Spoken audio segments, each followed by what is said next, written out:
In today's video, I'm going to teach you how to change currency in the PayPal app. By the end of this tutorial, you'll know exactly how to add a new currency to your PayPal balance so you can get paid or make purchases in the currency that works best for you.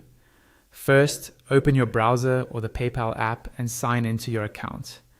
Once you're logged in, you'll land on your main PayPal dashboard. This is your home screen where you can see your recent activity, your current balance, and any notifications. Take a moment to make sure you're on your personal account dashboard and that you're signed into the correct account you want to manage. From this dashboard, look for the section or tab labeled Wallet. On desktop, you'll usually see Wallet in the top menu. On mobile or in the app, it may appear at the bottom of the screen or in a menu. Go ahead and tap or click on Wallet. The Wallet area is where PayPal shows all of your payment methods, including your balances in different currencies, your linked bank accounts, and your cards.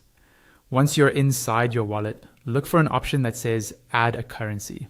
This is normally listed near your existing PayPal balance or under a currencies section. Click or tap on Add a Currency. What this does is tell PayPal that you'd like to hold money in an additional currency besides your current default.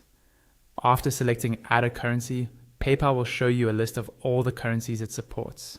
Scroll through this list and find the currency you want to add. For example, euros, pounds, dollars, or any other supported currency. Take your time here and make sure you choose the correct one, especially if there are similar options, like different dollar currencies. When you find the one you want, click or tap directly on that currency to select it. Next, you'll see a confirmation option that again says Add a Currency. Click or tap on Add a Currency to confirm your choice. This step officially adds that currency to your PayPal balance, so you'll now have a separate balance in that new currency. Finally, PayPal will show a screen confirming the change, and you should see a Done button. Click or tap Done to finish up. You'll be taken back to your wallet, where you should now see the new currency listed alongside any existing ones. From here, you can choose which currency to use for certain transactions, receive payments,